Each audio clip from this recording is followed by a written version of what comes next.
Hey guys, welcome back to my channel. If you're new around here, my name's Charlotte. I am a writer and a historian. I write books about women's history in connection with the country house, and I produce videos on here about different aspects of living my life as a freelance writer, motivational things, hints, tips, tricks, all that kind of stuff. And this is the second in a series of what I read in a particular month, and it looks at the books that I've read and my opinions on them, all of that kind of stuff. None of these books are sent to me, and none of the reviews have been paid for. It's all just my own opinions. If you have been here for a long time, then you will notice that this little introduction is new. It's part of my new kind of way of trying to introduce my videos a little bit more and give a little bit of a backstory as to who I am and what I do. My channel is called Charlotte and Tom, and the reason for that is that my husband Tom does appear in some of my videos. My content on this channel isn't just about writing. Writing is my job, writing is what I do, but then I also document aspects of my life with Tom. So we do some renovation videos. We're currently in the process at the moment of renovating our Victorian house. That's why it looks like this. It's just a bit of a mess at the moment. So we do renovation videos. We also lived abroad for 18 months on the border between France and Switzerland. And so there are some travel videos if you travel further back through the channel. It's a bit of a hodgepodge mishmash of just our lives. So with that introduction done, I thought we would look at some of the books that I read in May. Now I've got the books here in front of me. Unfortunately, there are only 4 books that I managed to get through this month, and one of them is so small that yeah, it's a little bit of a shameful pile really. This is all we got through, but it has been an incredibly busy work month for me, so that's why I haven't managed to get through many books. But knowing how much I talk anyway, it's probably not a bad thing. So we'll go chronologically, and I mean chronologically in which I read at the beginning of the month up to the most recent. So the first book I read right at the beginning of the month is this. It's a point horror book. It's part of the Nightmare Hall series, and it's called The Silent Scream. Now, I read this because it was one of my favourite books growing up as a teenager. Not so much as a child. This is kind of, I think I read quite a lot of like general point horror books when I was younger, maybe when I was like 10, 11, something like that. But then as I got older, into my kind of late teen years, the Nightmare Hall series in particular really interested me. And I think it was because it's set at an American college or an American university.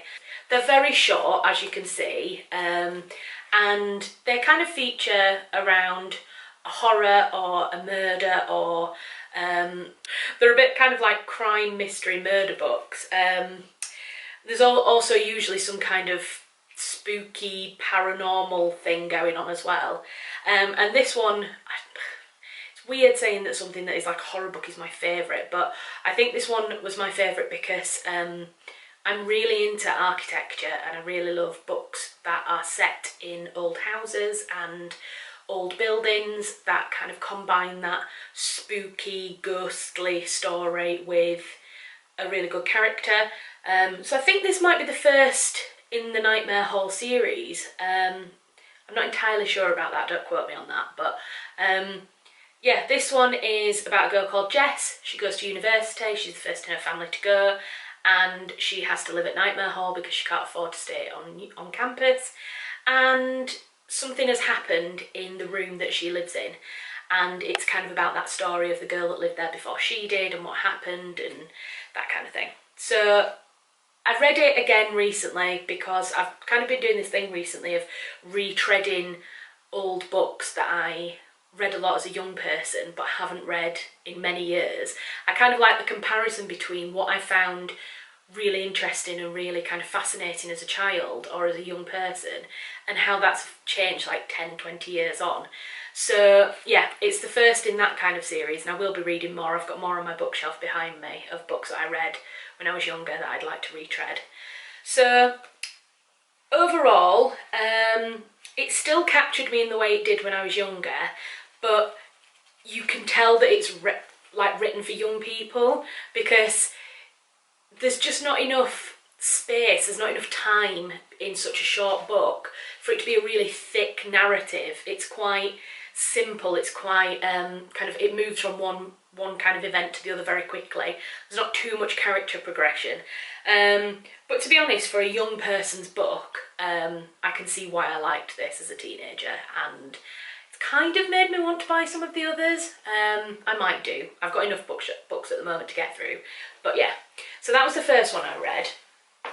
And then it got me onto this whole thinking about books that I read as a child and why some books are more popular than others and some have got almost like this cult following rather than just being like commercially successful.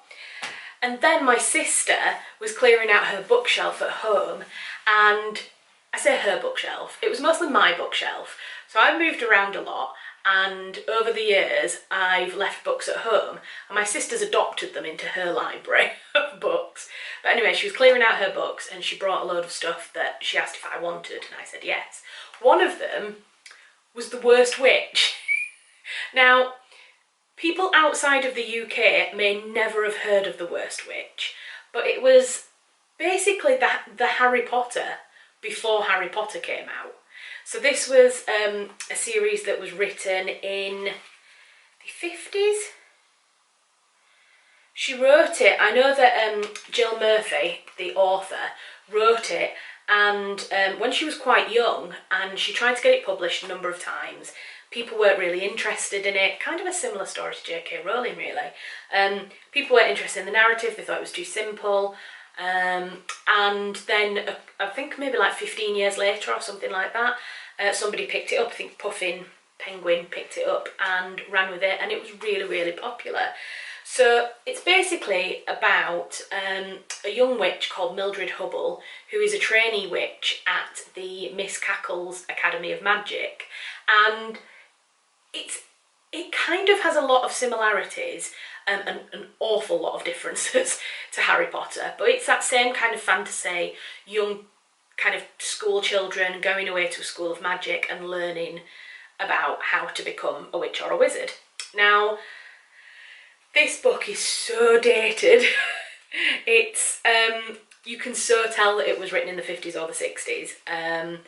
There's a lot of reasons why that is, which won't necessarily translate if you're not British. And I don't mean that in a negative way, it's just that I think there's a very set image of British boarding schools in the 50s, and you know, kind of long skirts, gym shorts, and you know, very stern school moms, and all the girls being together and this, that and the other, and that kind of comes across a bit in this. So whereas I feel that Harry Potter will age really well because it doesn't really, it's not really written in a way that Hogwarts has any kind of comparisons to the real world.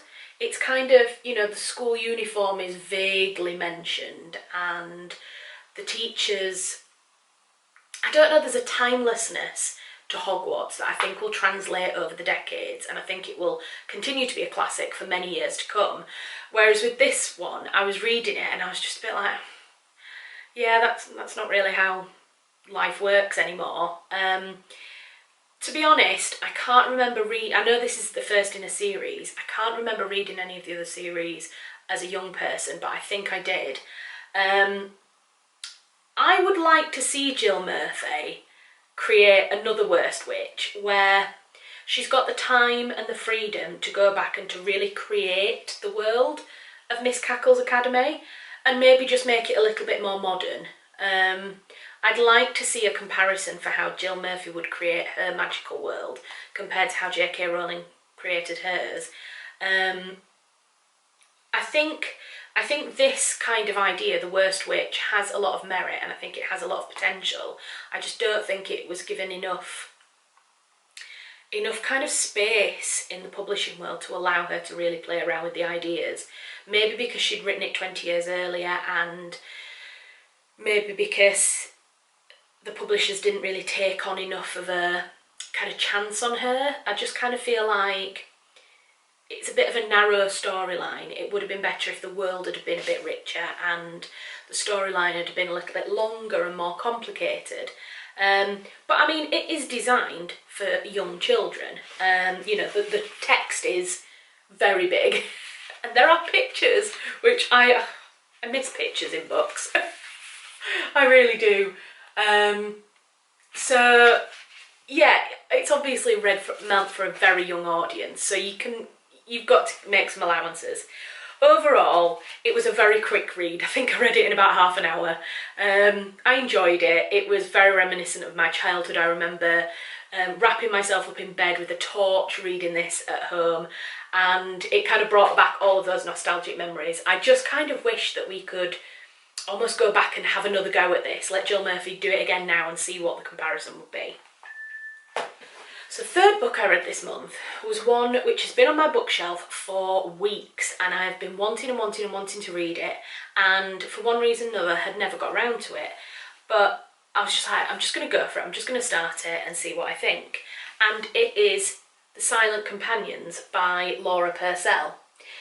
First of all, can I just draw attention to the beautiful book cover. It's absolutely lovely, and the back's just beautiful as well. Look at that house illustration there.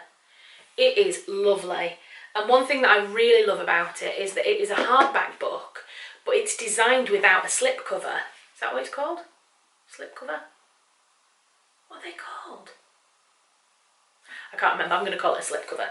Yeah, it's designed without that. It's never meant to have a cover on it, and I kind of like that. It's quite simple. It basically gets the attractiveness of a paperback, but in a really nice, thick, kind of easy to use. It's a very tactile book, and it also has this really cool little keyhole detail which opens up onto a picture. So that's quite good. I don't know if you can see the little eye poking through. I thought that was a really, really fun idea as well. So apart from anything else, this book gets like 4 stars just for the appeal of it. So it's basically, it's a kind of a modern gothic novel. It's set at a country house, so obviously I'm going to love it. But it's also a historical novel as well. So it's set in the 1700s, 1800s.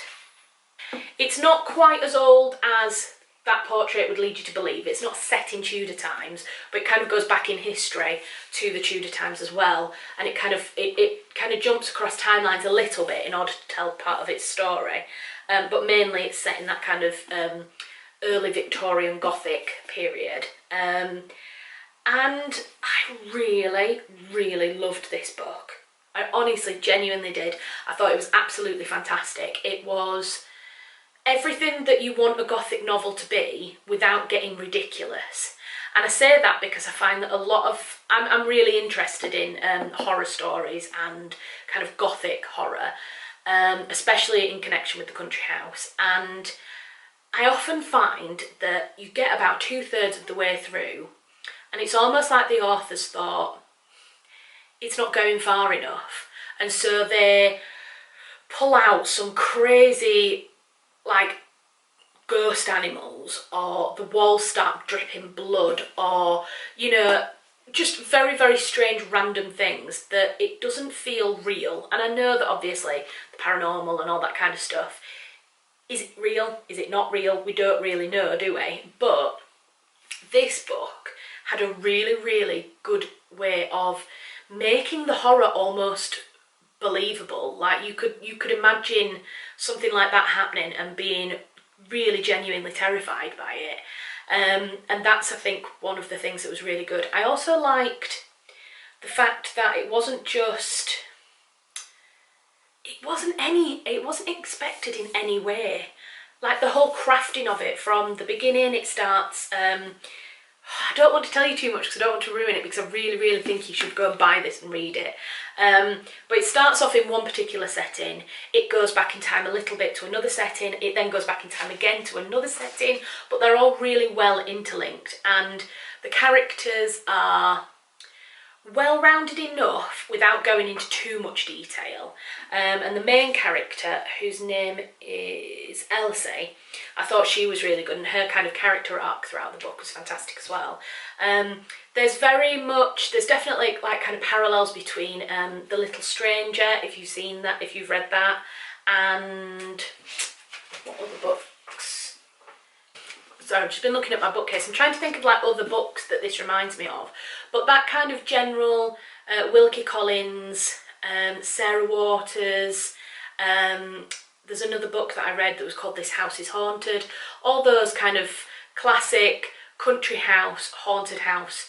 The Woman in Black, that film with Daniel Radcliffe. I know it was a stage show as well. It's kind of all of those things, the best things of those all rolled into one, but then given this completely new kind of beautifully written narrative by Laura Purcell that is just something completely refreshing.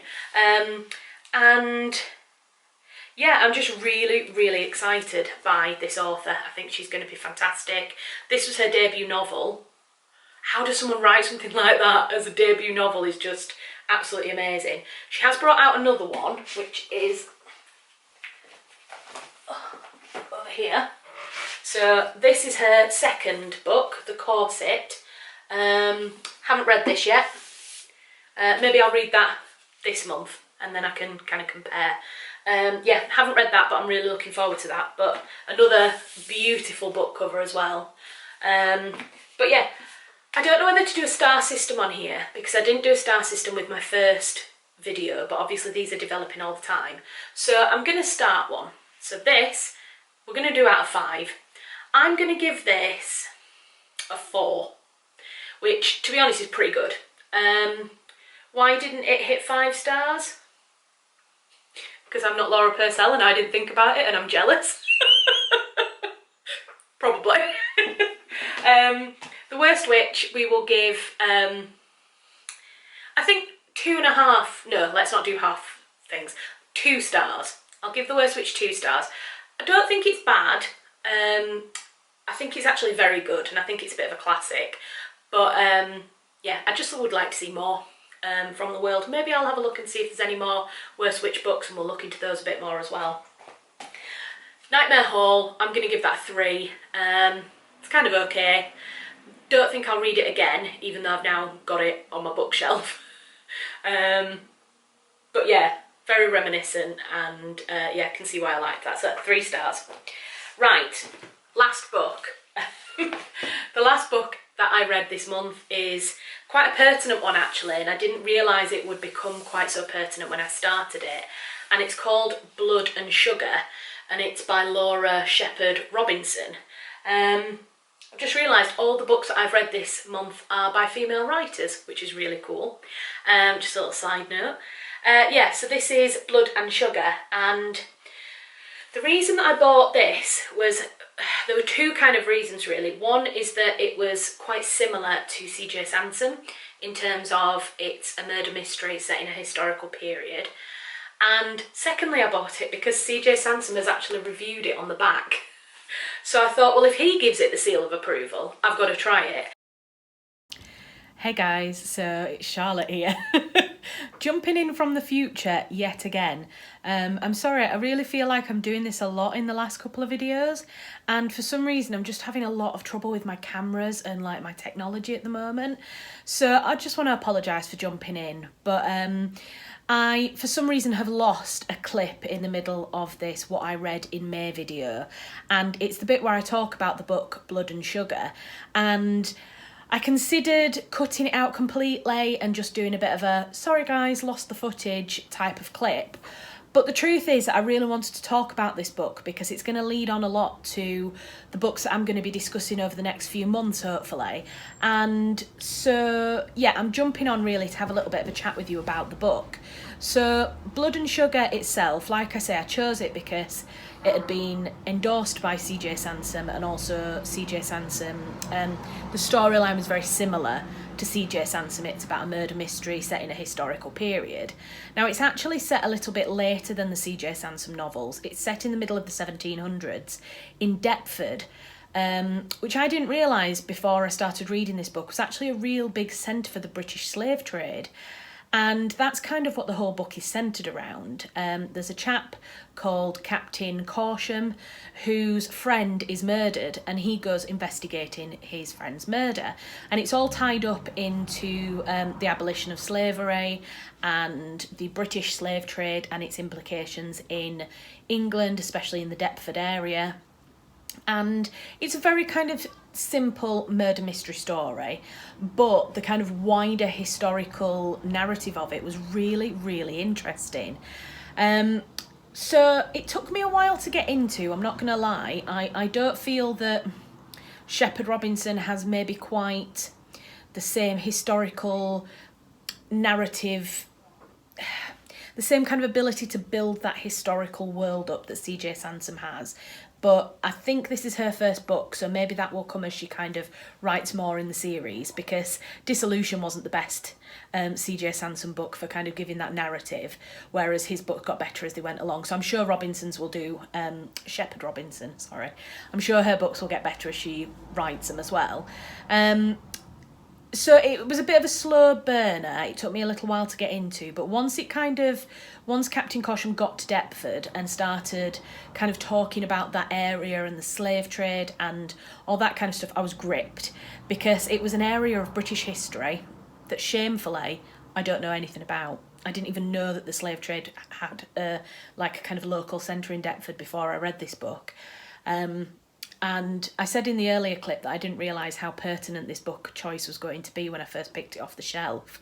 But within starting the book and then finishing it, within that kind of the time that it took me to read it, the George Floyd murder had happened, and the Black Lives Matter social media movement was gathering pace and all that kind of stuff. So I stumbled onto the book, but I'm really, really glad that I did, because I'm really committed to doing some self-education and learning more about Black lives in the UK, but also across the world as well. So this kind of, I started that education process without even really realising I was going to do it. And in my kind of in my reading kind of sphere, my area, I don't tend to pick books that are only by white writers, but predominantly in the publishing world, unfortunately, there is an imbalance between the number of books that are published by white writers versus the number of books that are published by black authors and black writers. So predominantly on my bookshelf, the biggest representation is white writing over black writing, and I want to address that. So I'm going to go back to Blood and Sugar and talk a little bit more about that book in a second, but I just kind of wanted to say that I'm going to make sure that every month I read at least one book which is by a black writer or by a person of colour, and every month that at least that book is going to be included in my what I read in that month video, and we're going to discuss it, and it'll be done in the same way that I discuss all my other books, but we're going to talk about education around black history and black lives, and we're going to do some of that discussion and narrative in each video as well. So I just wanted to make that really clear that for this kind of first month, the book that I read was Blood and Sugar, and since finishing that book, I've actually gone and done some extra reading around the slave trade in Deptford. Haven't had a massive amount of time to do lots of in-depth reading, but I have learnt a little bit more, and kind of ties into my work in heritage and my work around writing the country house, which I do want to do a bit of a video about in the future. But that kind of elitism, colonialism, the slave trade, all of that basing, all of that foundation on the wealth of country houses is built on that kind of exploitation. So I'm trying to educate myself in that as well, and I think that's one thing that Shepherd Robinson's book has done, is it's kind of highlighted some of those uncomfortable origins of National Trust English Heritage Properties, and where that money came from for the families who could afford those big houses and stately homes. The kind of the storyline itself, I'm not going to lie, it lost me a little bit. There were, I think, maybe just a few too many characters. I think if you're building a world, maybe in the first book it's good to keep it to kind of like 4 or 5 characters, maybe even not that much, maybe like 3 or 4 at the absolute most, because then you can really get to know those characters, and then in future books you can include one more or one more. I was kind of getting a bit confused between who everybody was at certain points. But I mean, overall I did really enjoy it. I'll put another picture, I'll put a photo of the book cover up here because I don't have the book. Actually, I haven't even addressed why the background looks like this. Sorry, I'm a bit all over the place at the moment. We're in the middle of doing our renovation, so if you haven't seen the renovation videos, if you only kind of come here for the writing stuff, we're currently renovating our bedrooms, which is why my background looks like this at the moment. Plus, all my books are in boxes in storage, so I can't actually get the book out and show it to you at the moment, so I'll put a little picture of it up here. So I'm trying to think, I mean, it's been a good few weeks now since I read Blood and Sugar. But overall, I think, I'm not sure I would read that one again, but I definitely want to read the next ones in the series. So I know that Shepherd Robinson is writing a second book, and it's written from the perspective of Captain Corsham's wife, and she gets involved in another kind of, I think it might be another murder mystery type book, but it's written from her perspective this time rather than from Captain Corsham's. So I definitely want to read that one because I think Shepherd Robinson's kind of discussion of the narrative scene and the historical scene around what's going on is very interesting. So it'd be interesting to see what happens in that one. I don't know if it follows on historically from the first one. We'll have to kind of wait and see when it comes out. I don't think it's meant to come out until, maybe it was coming out like this June or this July. But we'll find it and we'll read it at some point in the future and see what happens there. In terms of a star rating, I think I'm probably going to give it 3 out of 5. And that's just because I had to really persevere with it at the beginning. And I would say until about 1/3 of the way through, I kept reading a few pages and then putting it down and then thinking, oh, I really do need to continue reading this. And then, like I say, I think when you get 1/3 of the way through, and the wider historical context of Deptford starts to really become part of the storyline, then that's when it really caught my attention. So I definitely would recommend you read it because I'm gonna actually put my neck on the line here and say that I don't think that any of my people who will be watching this will be aware of the slave trade in Deptford, in that particular locale, and the history with that area of London and the slave trade.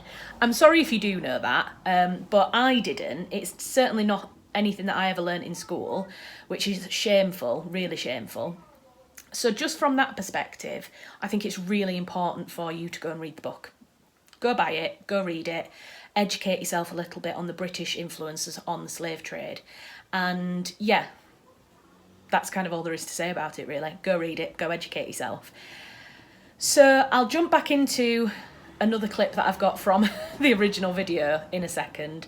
But yeah, just to reiterate that we're going to be doing at least one book every month from either a black writer or a writer of colour, or we're going to discuss reading a book which is about Black lives in general. So, for example, from this month, I have been working through the White Supremacy and Me workbook and, I suppose, general book by Layla Saad.